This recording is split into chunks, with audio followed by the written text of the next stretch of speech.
Salut tout le monde, est-ce que vous êtes prêts à faire le point sur mes lectures de février 2017? Vous allez voir, il y a pas mal de choses, il y a du comics, il y a de la BD et comme d'habitude des romans. Allez, on y va!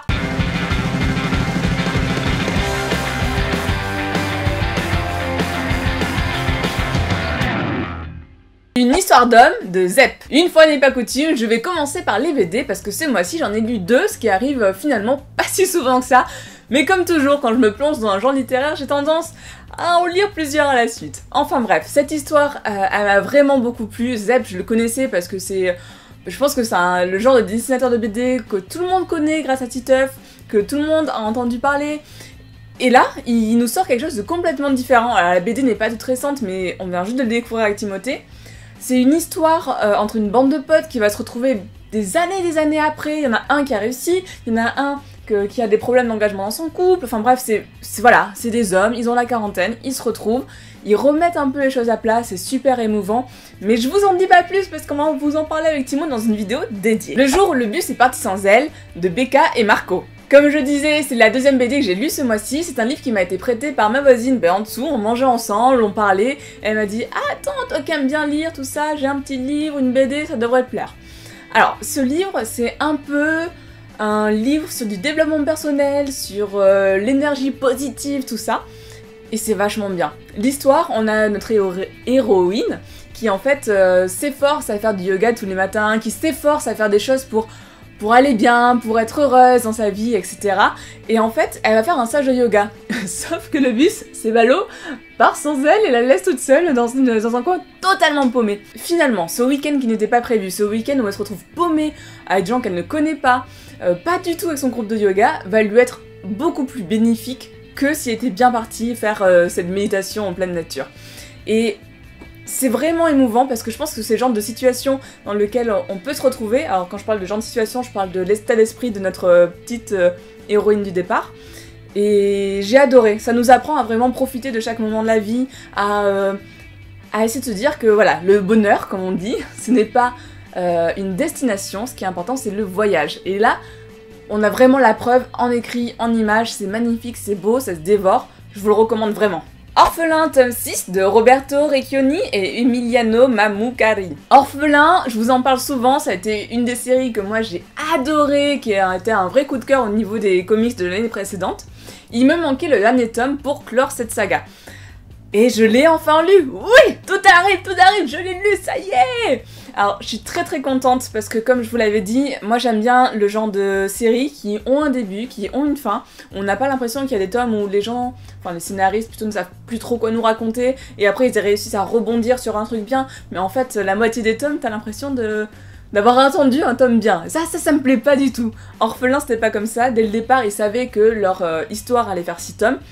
Et donc j'avais hâte de découvrir comment ils allaient conclure cette histoire, parce que quand je vous ai parlé de tome 5, je vous avais dit wow, il se passe plein de trucs, comment ils vont faire? Et bien, en fait, vous avez pensé à tout. Ce tome 6, il conclut très bien pour moi la série. Je ne vous en dis pas trop, parce que sinon je vais tout vous spoiler. Et en plus, Timo, qui est derrière la caméra, l'a pas encore lu, donc j'ai vraiment pas intérêt à trop vous en dire. Enfin bref, je confirme, Orphelin, c'était une super série comics à lire.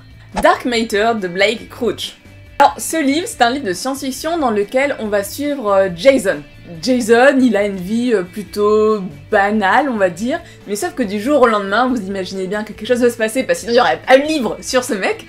Il va se retrouver kidnappé, il va se retrouver embarqué dans une version différente de son monde, et sauf que lui, en fait, il veut retourner dans son monde d'origine parce qu'il était très bien. Et on va suivre toutes ses aventures pour réussir à retourner dans son monde d'origine.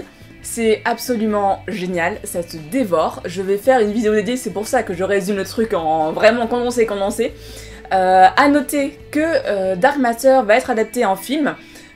Et honnêtement, quand on lit le roman, on comprend pourquoi. On a du mal à lâcher le livre, tout s'enchaîne très vite, très bien, et tout est fluide.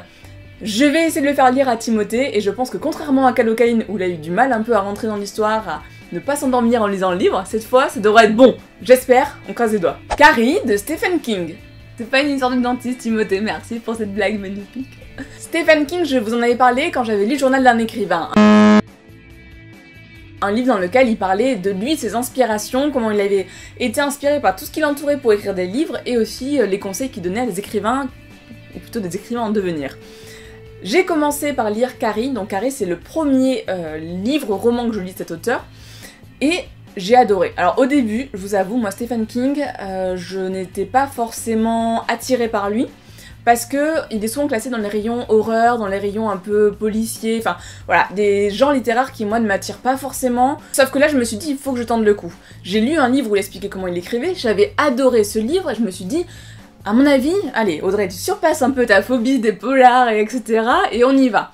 Et j'ai bien fait, parce qu'en fait ce livre, en tout cas Carrie, parce que c'est le premier que je lis, il pourrait être classé mais en science-fiction, il pourrait être classé en fantastique, et donc c'est vraiment juste le choix de l'éditeur qui l'a mis dans cette catégorie-là, je pense pour qu'il soit accessible à plus de monde, parce que les domaines de la fantasy, ben souvent on retrouve des gens qui ont beaucoup d'a priori sur ces genres-là, en disant c'est pas de la vraie littérature, etc. Et là, ben voilà, je suis plongée à fond dedans. Enfin, je vais vous expliquer un peu l'histoire d'abord. Carrie, c'est une jeune fille qui va au lycée, qui n'a pas beaucoup d'amis, qui n'est pas vraiment bien intégrée socialement, et elle va avoir ses règles, autant le dire tel quel, elle va avoir ses règles dans les vestiaires de sport, après une séance de sport. C'est la première fois qu'elle a ses règles, donc oui, elles sont arrivées un peu tardivement, et comme elle est depuis toujours le souffre-douleur de toute sa classe, et bien là, tout le monde va se foutre de sa gueule, tout le monde va lui jeter des serviettes hygiéniques, enfin voilà, vous voyez à quel point les adolescents peuvent être bruts, peuvent être affreux entre eux. Ben là on a tout qui a été condensé, et Carrie, elle, ça va lui provoquer une espèce de décharge, et ses pouvoirs vont se réveiller, en fait elle va avoir des pouvoirs télékinésiques, assez forts, assez puissants, qui vont se réveiller, qui vont faire un peu claquer les claviers, tout ça. Et tour par de là, en fait on part d'une adolescente qui va se retrouver avec des pouvoirs, une adolescente qui a été brimée depuis sa plus tendre enfance, et on va voir qu'est-ce qu'elle va en faire, comment elle va s'en servir, est-ce que ça va changer quelque chose à sa vie ou pas, et comment elle va l'utiliser. Et le tout en fait va être entrecoupé aussi d'articles de journaux qui parlent un peu de l'affaire Carrie, donc on se doute qu'il y a eu quelque chose qui s'est passé. Je ne vous en dis pas plus, honnêtement, lisez-le, ça se lit mais super bien, il n'y a eu aucun souci. C'est pas du tout en fait un polar ou un policier, c'est plus, ouais, une histoire fantastique. Et en fait, ce que je me dis, c'est pile le genre d'histoire que j'aime bien, alors je pense que je vais lire plus de Stephen King et peut-être aussi essayer un peu plus de me plonger dans les polars, dans ce genre de choses. Et voilà, c'est la fin de mon update de lecture de février. Je ne vous parle pas de deux autres livres que j'ai aussi lus, Sexpowerment et Dark Knight, une histoire vraie, parce qu'il y a des vidéos qui ont été faites spécifiquement sur ces livres.